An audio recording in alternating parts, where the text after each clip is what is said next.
Hi there. I want to answer two questions. I already answered them in the podcast episode, but I wanted to share them with you here today. They're questions I have received from my subscribers. So one question is, how can I stop worrying and overthinking about the future of my job? I mean, mostly financial stability and a good flow of translation projects. And the other very related or closely related question is, how can we achieve sustainable growth, stop fearing about tomorrow, and keep up with the latest developments in the industry?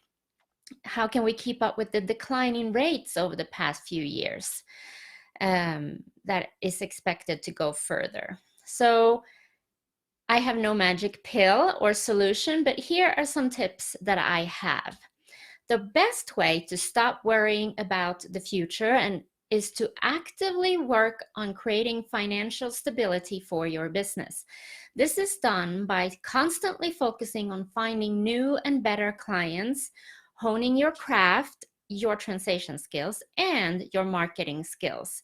We need to keep marketing all the time. We need to be very specific on who we're trying to target and what we're good at, etc. Plus, we need to take care of our existing clients so they can refer us to others and want to keep working with us, of course.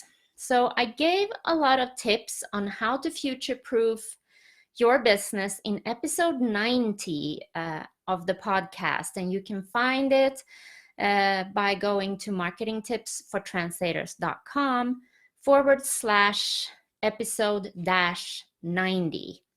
So go check it out. I gave a lot of future-proofing tips there. I want you to all have a successful business doing something you love for a long time to come. But in order to achieve this, you have to be strategic and take care of your assets. You need to manage your risk, and you need to take care of yourself to stay motivated and not burn out. So the risks that we have today are the threat of machine translation. We can become too dependent on one or two clients, or too dependent on one or two services, or perhaps we're not keeping up with the technical developments. So for example, many of us are afraid of machine translation and what this can do to our business. Machine translation is here to stay, but I don't think it will replace us, at least not all of us. If you translate like a machine, you will be replaced by a machine. So we need to be aware of it and learn about it. We can also use machine translation to our advantage sometimes, to become more productive, sort of like a second translation memory or resource. Again, it's important to learn about machine translation so we can keep up. Machine translation does have its place, but so does professional translators. And we also might have this one really great client, but what happens if that client went bankrupt, if you're working mostly with one client, or had to start using someone else due to an agreement? It would hurt our business significantly. So don't put all your eggs in one basket. Don't simply work with just one client. Another risk is if we don't keep up with the technical developments. We will be at a competitive disadvantage, both when it comes to productivity tools, quality assurance tools, but also when it comes to marketing. So how many of you use social media? How many are you listening to podcasts? How many have used machine translation? We need to know about them, try them out. Even if we don't always use them, we need to be familiar with them. And one other thing I have noticed that is very, very important too is the way we think about our business. We need to believe in our success. We need to have a success mindset. This is easier said than done and something that we need to keep working on every day. So how can we nurture a success mindset then? Well, we need to stop complaining all the time about low rates and bad clients to weird colleagues. And instead of doing that, focus on how we can develop our business and get better rates and clients. We should not spread negativity around us. This only attracts negative people, and these aren't the kind of people that are good for you or your business. Like I said, this is easier said than done, but if you work on it a little bit every day, you will see a difference. So what can we do instead? Make a point of expanding your network and seek out positive, proactive people who inspire you. I have mentors that don't even know me because I follow them online. I bought their courses, I listen to their podcasts, etc. And I feel like I know them even if they don't know me, but they are my mentors. So if you want to create a successful business, mingle with like-minded entrepreneurs.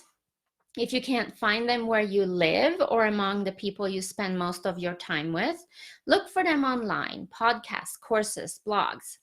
So just to clarify, here are a few mindsets that we should avoid in our freelance business. The first one is to feel like we're not good enough for our clients. We have to believe in our own value. We have to hone our translation skills and know that we're really good and know what value we can provide, because if we don't believe it, our clients will have a hard time believing it too. Another mindset that we should avoid is to think like an employee, not like a business. If you're a freelancer, a solopreneur, we need to think like or treat our work as a business. We shouldn't let our clients be our boss. We are our own boss. They are using us for our knowledge and our expertise. And we shouldn't always compete on price to find work. As a freelancer, we do have the ability to set our own rates and raise our rates if we can find clients that pay them. And you just have to look for them hard, and that's the hard part. Remember that clients don't buy your time, they buy short-term access to your skills. When your skills are needed, a client should be willing to pay the right price for what you have expertise in. This is the hardest one to avoid, but I have seen many times that being firm about my rates and explaining my value really work. It's also a question of finding the right clients and moving on if we're kind of stuck in the low rate client C. Okay, so that was some quick tips. Hope you liked these quick tips. If you did, click like and feel free to share it with anybody else you think might find this useful. Have a great day or evening. Bye.